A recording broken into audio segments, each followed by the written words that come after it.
Okay, it's 12 noon, and today is March 15, and we have the honor to celebrate the Women's History Month at the UNM Health Science Center with a presentation from Dr. Pilar Ortega on New Path in Medical Spanish Teaching and Learning at a crossroad of personal identity and professional skills. Thank you, Dr. Ortega, for being with us today. Dr. Ortega is a clinical assistant professor in the Department of Medical Education and Emergency Medicine at the University of Illinois in Chicago. She's a founder and past president of the Medical Organization for Latino Advancement, MOLA, and she's the president and founder of the National Association of Medical Spanish. Dr. Pilar Ortega is an emergency physician and a clinical assistant professor at the University of Illinois at Chicago Department of Emergency Medicine and Medical Education, where she directs and teaches medical Spanish program for the College of Medicine, as well as the longitudinal course to prepare medical students for effective communications with patients and diverse linguistic backgrounds. Dr. Ortega wrote the textbooks and clinical casebook in a series called Spanish and Medical Interview, and is the founder and president of the National Association for Medical Spanish NAMS. As part of recognitions, have been included in the 2017 grade of Chicago Business 40 under 40. And in 2019, she was the recipient of the Spain Royal National Academy of Medicine Award for Health Information, Communication, and Dissemination. And in 2020, the Statement Fund grantee for the National Board of Medical Examiners. Dr. Ortega is a principal investigator on several national studies to evaluate the effectiveness of medical language education and develop assessment tools to appropriately evaluate the bilingual skills of physicians and trainees.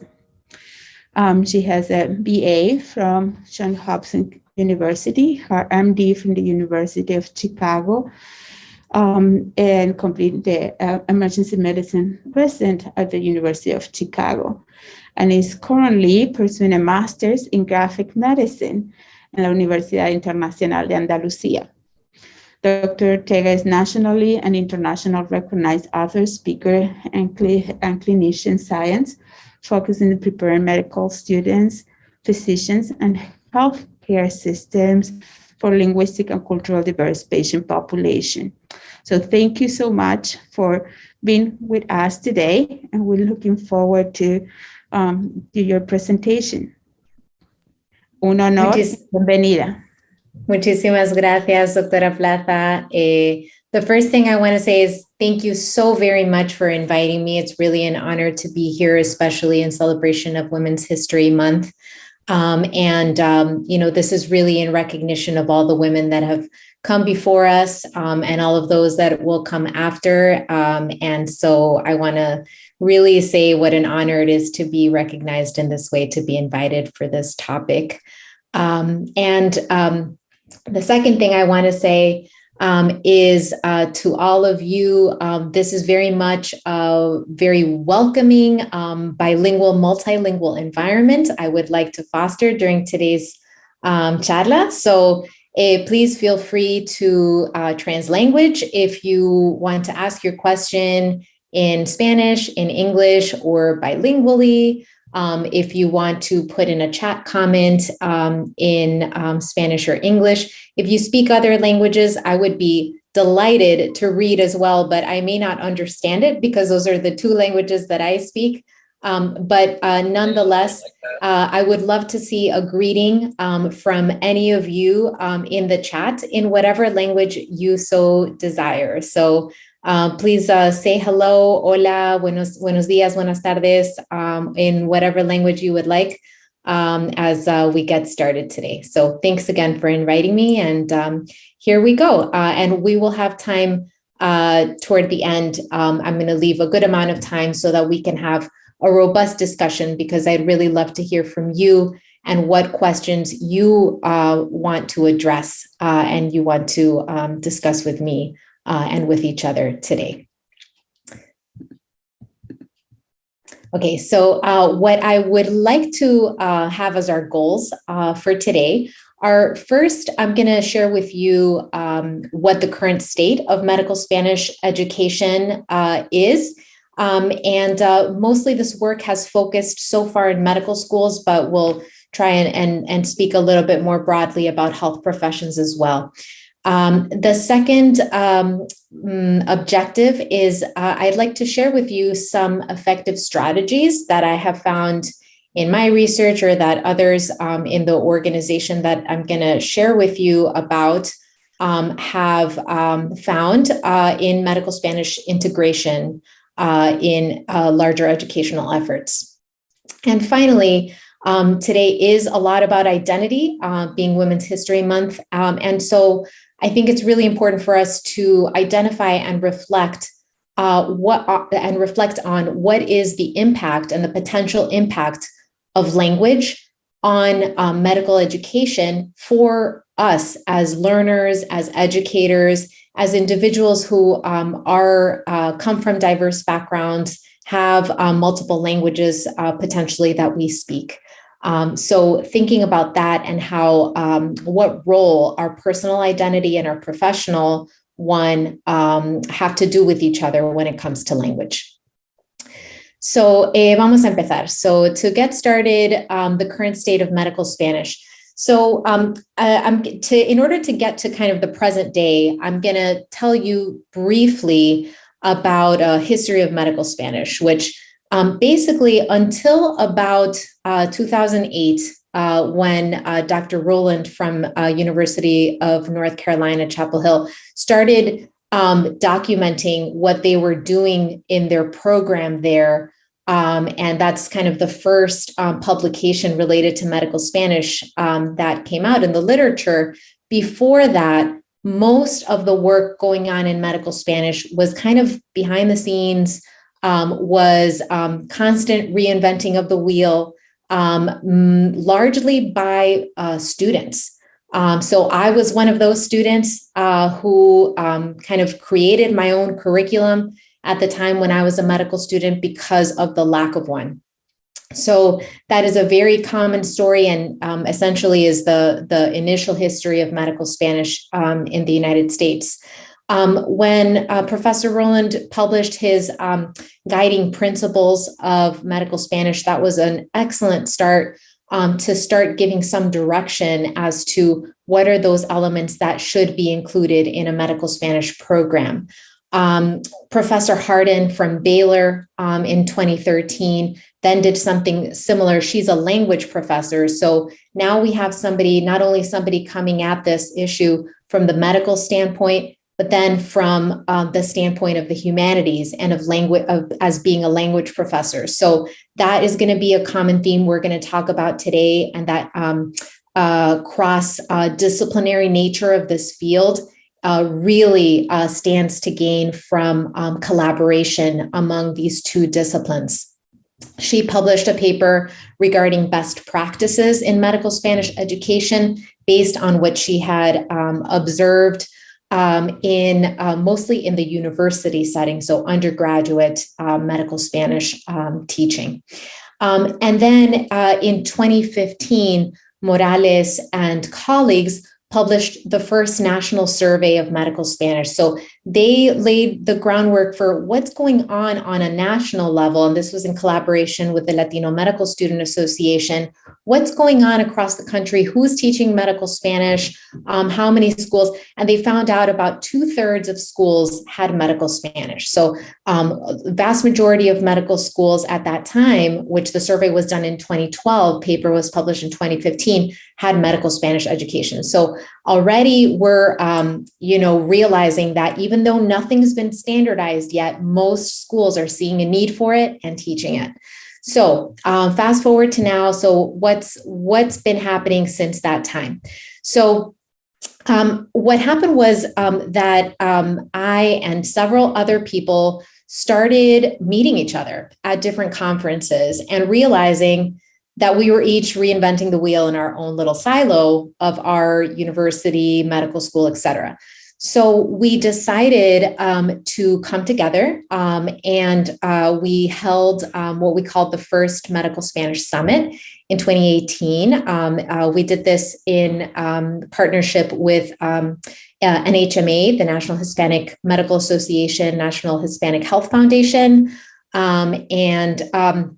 At this meeting, there were 36 people, stakeholders from across the country, included again, language professors, medical professionals, including educators, people that were involved in leadership, like dean's level individuals. We also had some folks who were in the health policy aspect of standards for bilingual practice. Cultural issues. We had individuals who had different levels of expertise, interpreters, translators, et cetera, come together. And we had a few concrete goals. So we wanted to define what we were talking about by medical Spanish, because as you can imagine, what could be meant by this term could be actually fairly broad. So I'll share with you what we came up with. We also wanted to determine to what extent we would need to form an organization to kind of continue efforts in medical Spanish. Was this going to be a kind of a one-time meeting? Was it going to be a task force that eventually dissolved once the main issues were resolved, or was it going to need to be a more enduring organization? And then also we really wanted to establish a set of competencies, of core competencies, that in order for a medical Spanish course to be effective, they had to, have certain competencies that students would have as goals for them to achieve by the end of the course. So a tall order, no doubt, for a one-day meeting. And by the way, that happened during a very unusual snowstorm in DC at the end of March in 2018. So few people weren't able to go. It was in that regard a weather disaster, but nonetheless, we had a very productive meeting. And this is what we came up with for our definition of medical Spanish. So, and I separated it into four elements because these components are important. So one, it is the use of Spanish. So not so much the language in and of itself, but rather its functional use.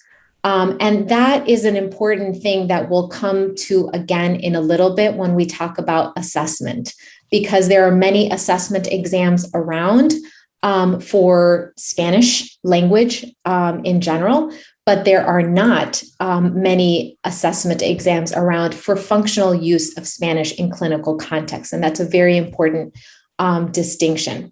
In the practice of medicine, so again, here we're focusing on medical students and physicians as our initial goal, but of course, the practice of medicine can be expanded to health professions practice, and we believe that it ought to be. So we want to be interdisciplinary in our approach to medical Spanish. And then really important for direct communication, okay? So in other words, in this case, we are focusing on medical Spanish as a training for medical students and physicians and health professionals to directly communicate with patients, not to be trained to be interpreters. That is a separate training and a separate certification process, which is already very nicely developed. And there are two bodies that are accredited for certification for interpreting. So our focus here is not interpreting nor translation, which would be written, and interpreting, which would be oral, but rather direct communication. That's very important. And then with patients. So this final part is perhaps the most important part, because it is not enough for a medical Spanish course to teach medical jargon and medical terminology. We need to teach how to communicate effectively with patients in words that patients will understand. In other words, the medical jargon and terminology is, if anything, the least important part that we teach in medical Spanish. So what we ended up deciding regarding the second point, which was what do we do from here? Can we create a network so we can communicate with each other? We decided to form an association. So we started off with a task force, and then our needs kept on growing, and we wanted to apply for different grant opportunities and have different committees and projects that kept on emerging. And we formed an official nonprofit association called the National Association of Medical Spanish. I'll share with you the website soon. This is just our team, which I won't go into the details now. But one of the beautiful aspects of this team is how interdisciplinary it is. We have folks from both medical and language fields. We have a wonderful representation of students. And we are actively seeking individuals from multiple health professions to join NAMS as well. We have audiologists, speech therapists, we have interpreters, translators, public health specialists, and others, and would love to grow that network so that we can address issues related to communication for Spanish-speaking patients on multiple fronts. This, again, is just to show you our distribution. This is from our second summit, which was almost 2 years ago. And you can see that about half students, half professionals. And among our professionals, we're about half on the more medical side and about half on the language side. And we're also spread pretty broadly throughout the United States and somewhat outside the United States too. So just a brief glimpse of how much this organization has grown. We have over 250 members, and being an infant organization, we've seen a lot of growth in the past couple of years. And the competencies that we came up with, this will be probably too small for you to see now, and we won't go into all of the detail, but we did come up with 5 core competencies that day when we got together in 2018, which we then set forth to test through a national study and evaluate at multiple medical schools in a study that is currently ongoing. And I wanted to point out that of these competencies, the first 2 are mostly about medical knowledge. And the 3 and 4 are patient-centered explanations. So again, that centering of the patient experience, of the patient understanding being really critical. And the 5th is about being able to assess your own skills and your own limitations in the language. We'll talk a little bit later, again, about assessment. Medical Spanish is a program that is not for individuals who speak zero Spanish. So we expect a conversational basis in Spanish, but even so, there is quite a varied level among our students. And we know that a single course is not necessarily going to be sufficient for somebody to achieve full proficiency and independence in seeing patients in Spanish. So having a continual ability to reassess your own skills and know where your limitations lie is really important.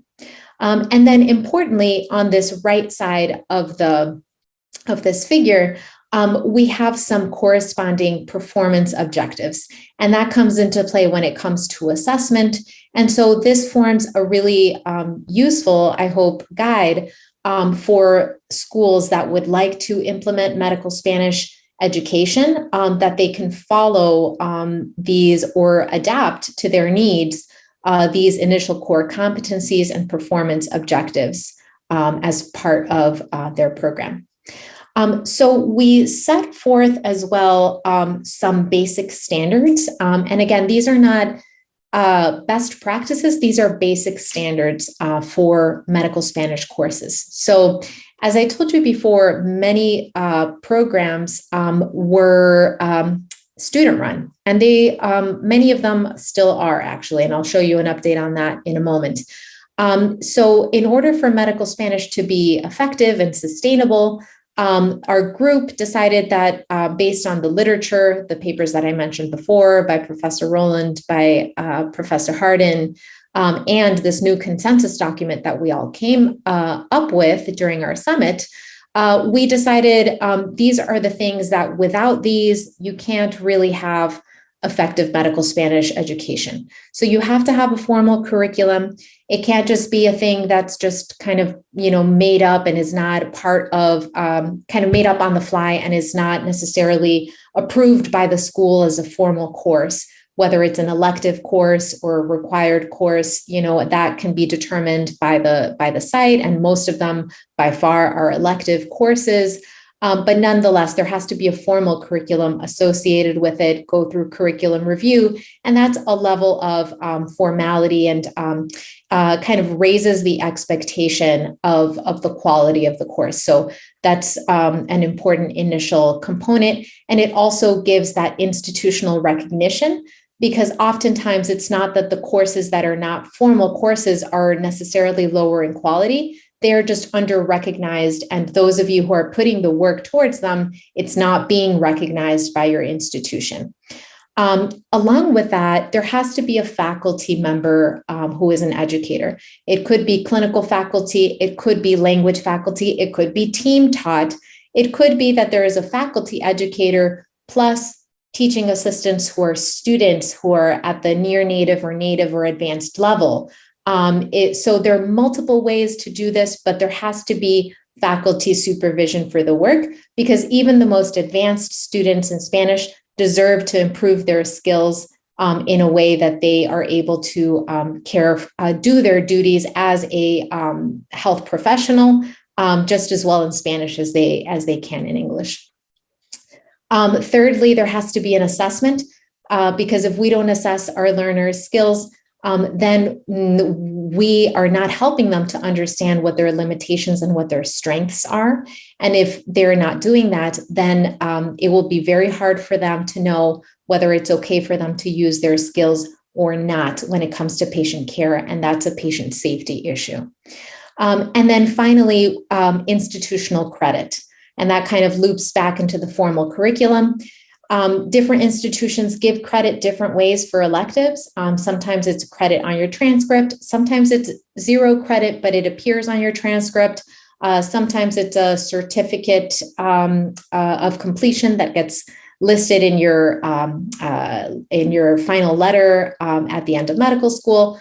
Whatever it is, there has to be an institutional acknowledgement for the time and effort that students put into the course. Otherwise, it's not really realistic for students to actually complete these courses, because they are language courses. It's kind of somewhere in between a language course and a medical course, and those take a lot of time and effort, and that needs to be acknowledged. So the update to the survey that was done by Morales and published in 2015 is a national survey that we did just recently and was published last year, in which we not only updated the number of schools that teach medical Spanish currently, but we also examined how many of those schools are meeting those basic standards that we had set forth. So let me show you what we found. So we had a wonderful response rate. 125 out of 155 AAMC schools participated in the survey. And we found out that 78% of respondents offer medical Spanish education. So that has increased from 2/3 to above 3/4 in the past several years since the previous survey. And here's a map of the distribution of these courses throughout the country. So pretty interesting to see where courses are. They pretty much align with where medical schools are, of course, because given that 78% of schools offer medical Spanish. But we also, as I mentioned, kind of parsed out who has medical Spanish as a formal course and who is doing this as an extracurricular, which are usually student-run clubs or workshops that students have. And so those are also kind of marked on the map, and you can see there's a little bit of everything everywhere. So 54%, a little over half, are offering formal courses. About 59% are offering medical Spanish as an extracurricular. So there is some overlap there, meaning that some of the schools that have formal courses also have a medical Spanish club, or a group of students that gets together informally to discuss Spanish. But the majority of the extracurricular medical Spanish opportunities are being offered instead of formal courses. So what's happening is schools may think, oh, the LMSA group checked that box. Students wanted medical Spanish, they're taking care of it, done. And so they may not necessarily be putting the effort, thinking that it's already being appropriately taken care of, okay? Some schools also offer online courses, and many of them may opt to do online courses instead of providing a formal course that is for credit at the institution. So in sum, how many schools are actually meeting the basic standards? Well, about half have the formal curriculum, 69% have a faculty educator, 57% have learner assessment. Yes, that is more than half, but just think about how many don't have assessment, right? That's the scary part. So they're offering medical Spanish. More than 40% are offering medical Spanish without any assessment. And then institutional credit.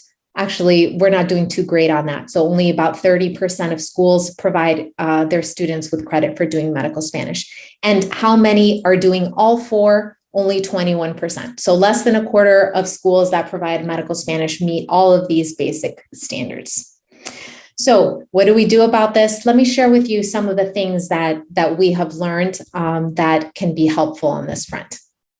So first, I think it's really critical for us to contextualize medical Spanish within larger institutional goals, particularly goals around health equity, diversity, and inclusion.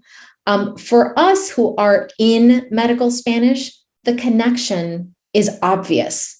If we can't communicate with our patients, and if our patients can't communicate with us, we cannot provide the best quality of care. It is very obvious to us that that connection is there. But let me tell you, this is not obvious to others. So people who are not involved in language justice, in language equity, and maybe don't have as much experience with linguistically diverse groups of patients, they may not recognize this connection. So we need to make it very, very clear to them what that connection is. Some of the suggested efforts that I'd like to share are, thinking about even asking your candidates for medical school, for faculty, for multiple levels of hiring, asking them about their language skills. That's really important because we need to shift from viewing language as a barrier that our patients have to thinking of language as a skill that our staff, that our students, that our faculty actually bring to the table. So thinking about language as an incentivized and valuable skill is something that we can capitalize on. And those of you who come from diverse backgrounds probably have a leg up on this, and that we know that based on data, because actually more applicants that come from diverse backgrounds are more likely to speak languages other than English, particularly at a higher level. Secondly, For those students who we already matriculate, we have to prepare all of them for practice with patients who have variable language preferences and needs. So not just those who have skills in another language, but we have to prepare everyone. So that doesn't mean teach medical Spanish to everyone or teach every other language to everyone. Obviously, that is not possible, nor is it a reasonable goal. But everybody needs to know how to work with interpreters, and that needs to be a part of, contextualized medical Spanish within the institution. And so the level of education and the type of training and education that we provide shouldn't necessarily be the same for everyone. So there should be a training for working with interpreters for everyone. But for those of you who come into medical school with intermediate or advanced skills in another language and are interested in caring for that population, then there should be appropriate content for you to be the best physician you can be for those patients. And then, of course, we have to evaluate the process. We have to evaluate the outcomes. The second thing that's very much related to this is we need to verbalize how language impacts our core competencies in medical education. So medical schools want to know that new initiatives, new curricular efforts are going to help them meet their expectations with the LCME. They want to know that what new things that you're bringing to their already packed curriculum are actually going to help their students on all of these fronts. So that, again, it's not necessarily obvious to medical educators who are not involved in medical Spanish or medical language education that these are the case. But of course, medical Spanish has to do with interpersonal and communication skills, right? With diverse populations. In fact, in my experience, medical Spanish education helps our students with interpersonal communication skills with all patients, with their English-speaking patients and with patients who speak other languages besides Spanish for multiple reasons. I think students learn to de-jargonize their speech. So they realize that perhaps the things that they were saying in English with patients are kind of full of technical terms that a patient wouldn't understand in any language. So they start becoming more aware of the way that they explain things just through the effort that it takes to try to do that in a language that is not necessarily your dominant language in which you have developed professional skills.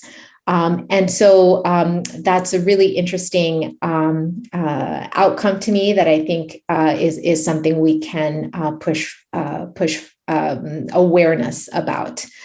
Secondly, patient care. It's particularly relevant to patient care depending on your local patient population. I think it would be very important to make an argument that in whatever your patient population is, the language of that patient population should be reflected somehow in the students and in the curriculum that's being taught. Professionalism. There are countless ethical and professionalism issues that arise when it comes to taking care of patients who are linguistically diverse. There are just amazing, some really sad and some very uplifting stories that you hear when you ask students about their experience with language discordance, times when, for example, they've wanted and they've attempted to get an interpreter, but somebody on the team has stopped them because they don't feel that it's necessary or it would slow things down too much to get an interpreter for a patient, for example. And many different things that people may feel obligated, for example, to be an ad hoc interpreter, even when they feel unprepared to do so because their supervisor, their attending asked them to do it. So lots of professionalism issues that arise regarding language. And we can become advocates for improved systems, which brings us to systems-based practice and the fact that, different systems may or may not be sufficiently prepared in terms of their language services that they provide, in terms of how they evaluate the skills of their physicians or other healthcare staff in non-English languages. That all comes to play in the clinical environment. And my third recommendation is that when you think about developing a medical Spanish or a medical language program, that you think about selecting and, if needed, developing evidence-based resources to use. So, and I mentioned not just those that are highly marketed, because sometimes when resources, some resources that are highly marketed for certain skills may not necessarily deliver what is marketed. So look beyond the marketing and look for the evidence for those resources being high in quality or having validity when it comes to tools, instruments for assessing proficiency, for example, and we'll talk about those a little bit more in a bit. So of course, it's important for the tools and resources to be accessible and to be available to you, but you should also check for validity and quality evidence. And then if you don't find any high quality resources that you can use or any validated tools, which is certainly the case in medical Spanish, being that it is it is a field that's truly in its infancy, then we might just need to develop them. And that is indeed what we do a lot of the time in NAMS. It is a labor of love, but it is a lot of fun because all of us are truly passionate about this work. Let me share with you some of the things that we have created over the past couple of years and some of the reviews that we've done to try to give a little bit of direction where there seems to be a field that it's a little bit hard to choose sometimes. What textbook should I use for this type of course? My students are undergraduates, or my students are medical students, or these are practicing physicians, et cetera, et cetera. So we conducted a review of textbooks, and you can take a look at the paper, but it gives you kind of an overview of the available textbooks, what types of situations they were good for, whether they're better for a classroom setting, for independent study, for what type of learners, for what level, beginner, novice, intermediate, advanced, et cetera. So that's one example of something that we did collaboratively to try to help programs identify resources that would have evidence for use in courses. Another example, a growing field, is obviously online education, virtual education. So there are more and more online resources for medical Spanish education. And to a lot of medical schools and institutions, it seems like a really good choice when you're having a hard time identifying a faculty member who can lead a program. It seems, I guess, in a way, kind of an easy solution. It's ready-made. However, there are some important considerations because most of these online resources don't allow for any authentic interaction. So there's very limited amount of practice that you can do. And if you don't authentically use the language in a way similar to what you are planning to use it for, then that limits the utility of that course and of that resource. So for that to be the only way in which you might be engaging with medical Spanish education, it's unlikely that a single online resource is going to solve this. But we did do a review in order to identify the higher quality resources, particularly as a supplemental So maybe a part one of a course, and then could be supplemented with an in-person or face-to-face virtual course with a faculty member.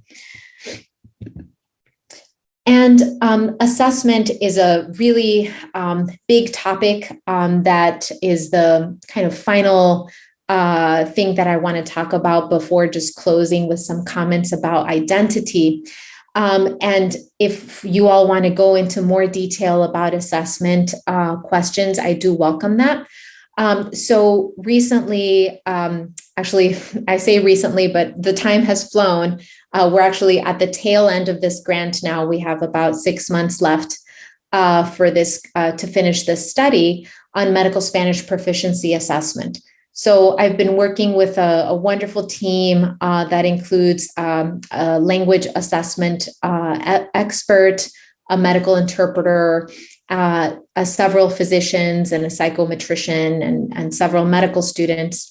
And we have been developing a instrument for medical Spanish oral proficiency assessment.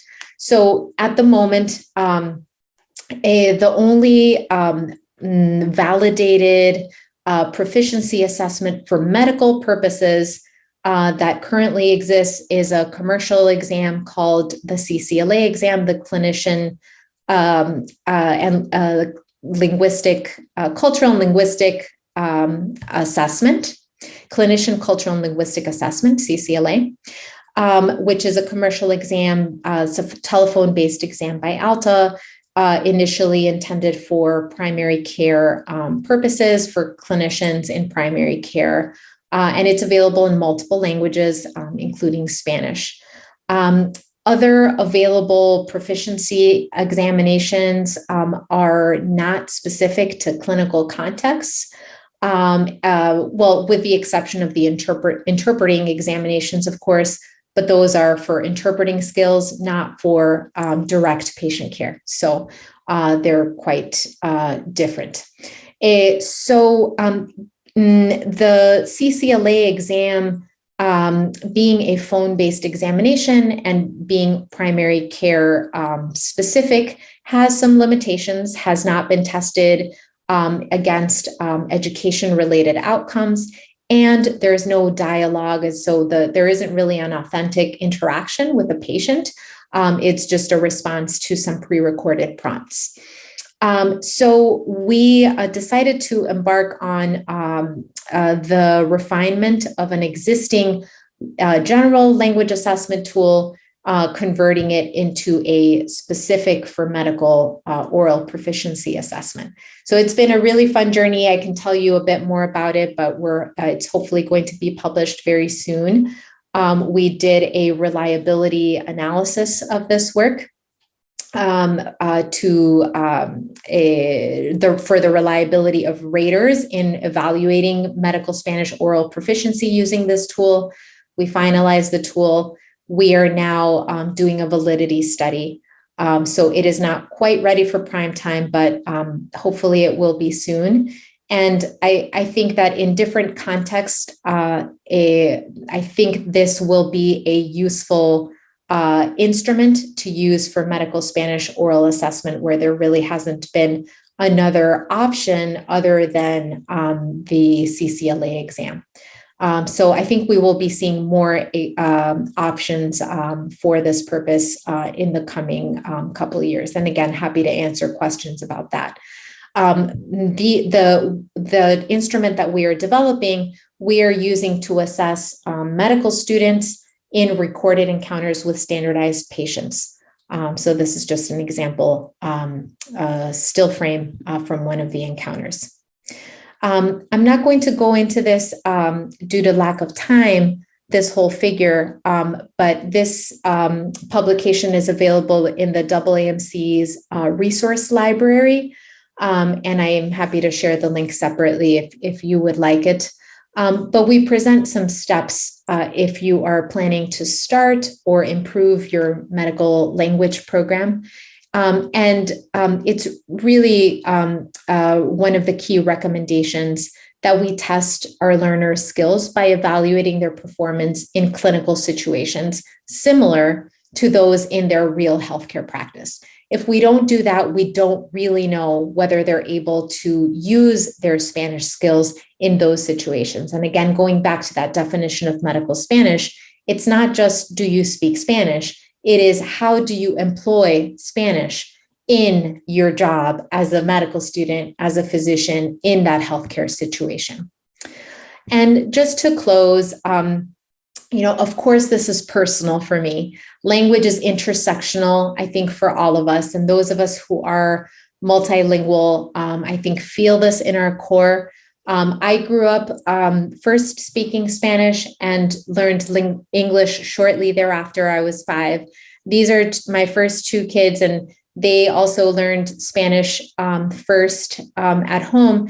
And, somehow, somewhere, I think we all kind of get the memo that Spanish or our other language besides English, if we are heritage speakers of a language, that one belongs at home. And then the English is for use in professional settings. And somehow we get this, unofficial memo that whatever other language you speak, it's not necessarily welcome academically. It's not professional to use it. I'm here to tell you that couldn't be further from the truth, that fostering a multilingual environment is actually very much professional and is a wonderful academic space in which there's still so much work to do. So I hope some of you will, want to join the efforts that are going on.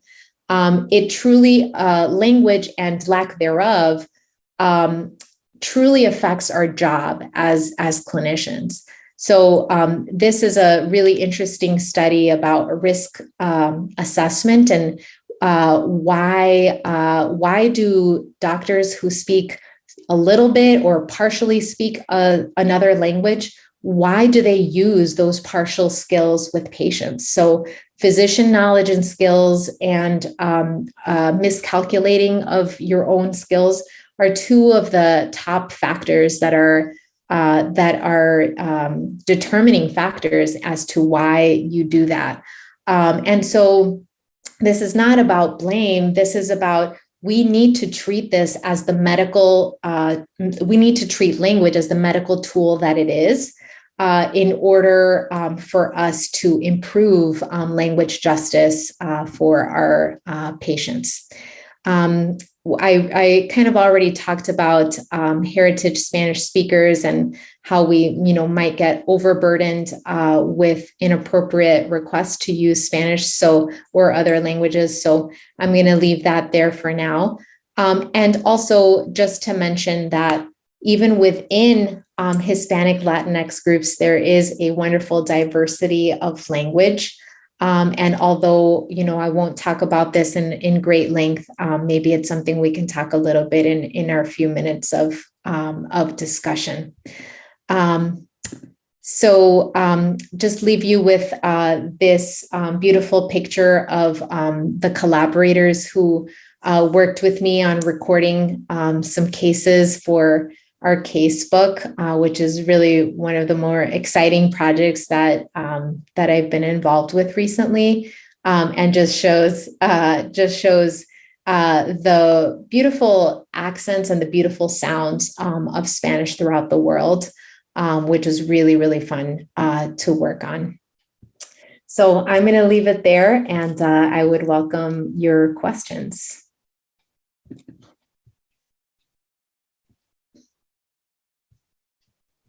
Thank you so much. It was a wonderful presentation. Muchísimas gracias. So we'll open up for questions.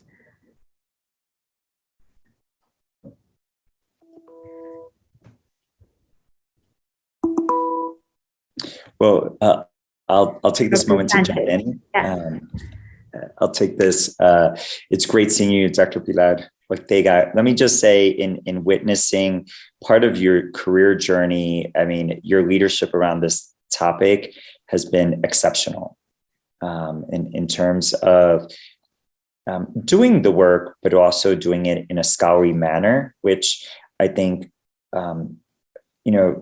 there's been a lot of challenge in DI work. So I would put this under DI related work. And I think you've share another example of how to take something that is important for health equity, make it into scholarship, and bring it to all the schools. So thank you for your incredible leadership. As I say that, can you give us advice, as we have just hired Dr. Plaza as our DI director, and really turning to her to lead us here at the University of New Mexico School of Medicine?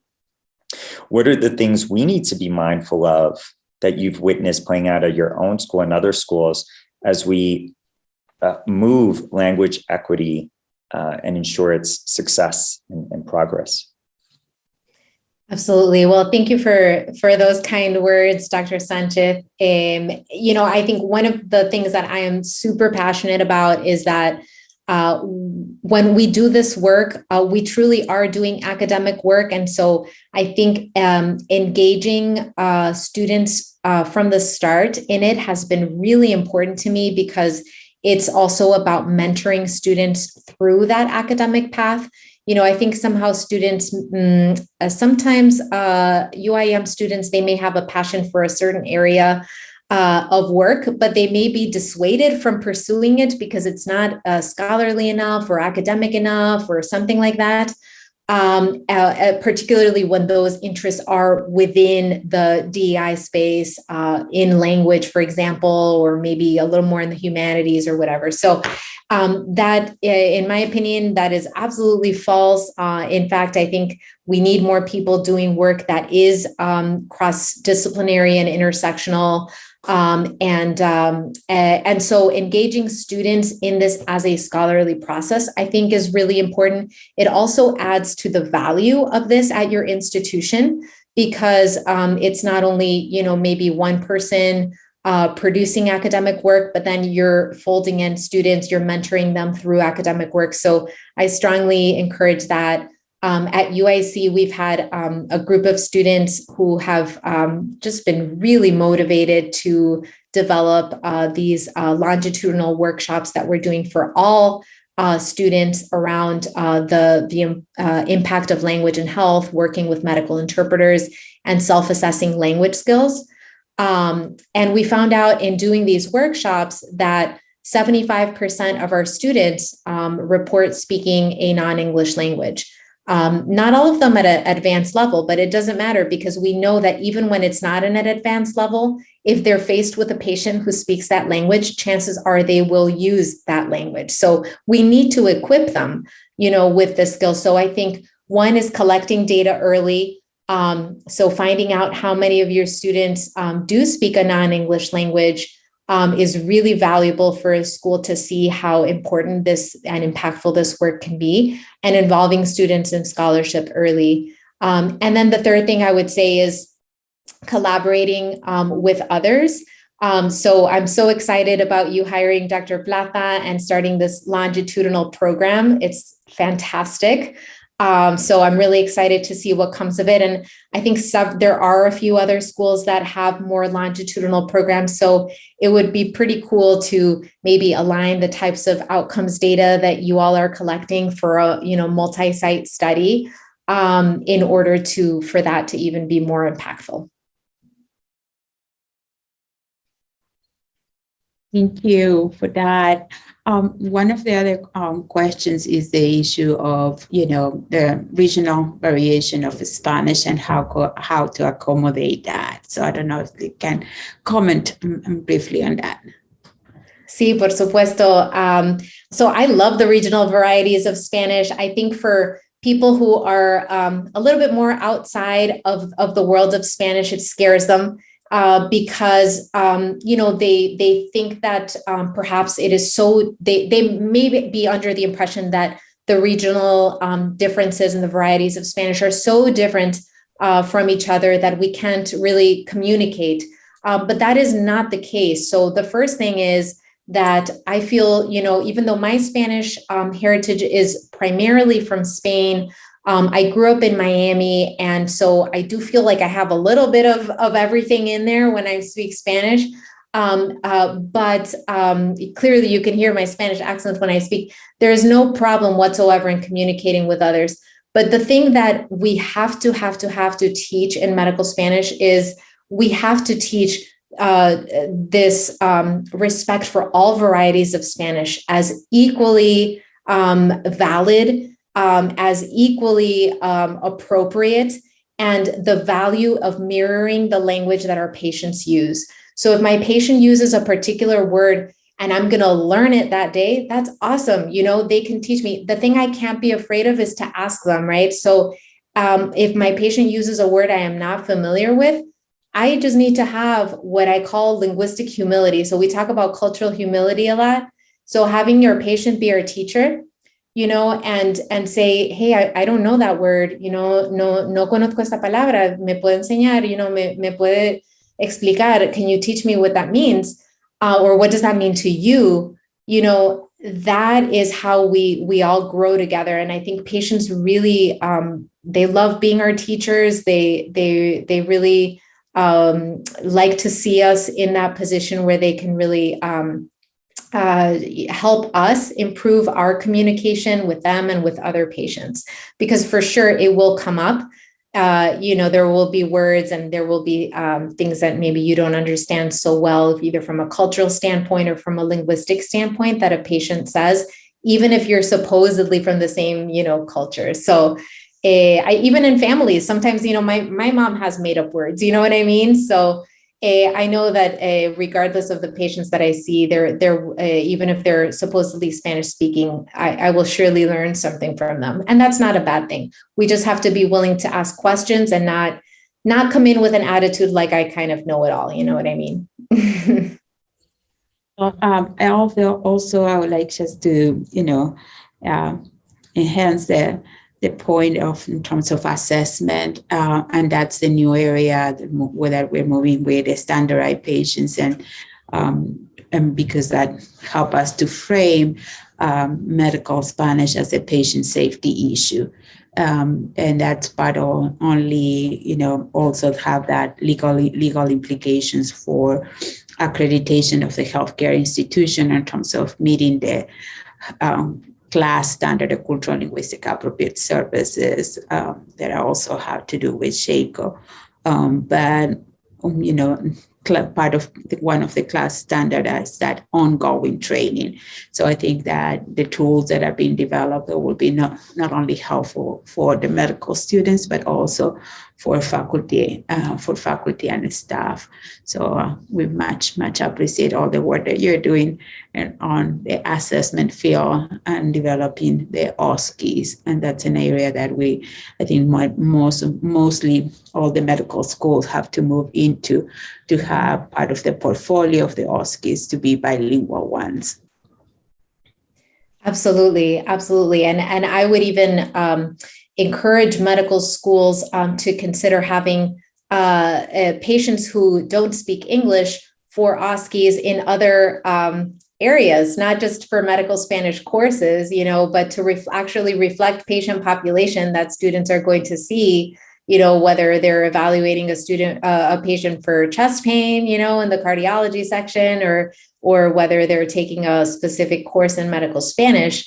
I think having the patients reflect the realities of patients, including language, is something super valuable for all students to be exposed to. Well, thank you so much. We're kind of meeting up the hour, so we'd like to all our participants, thanks for spending your lunchtime with us and celebrating Women's History Month.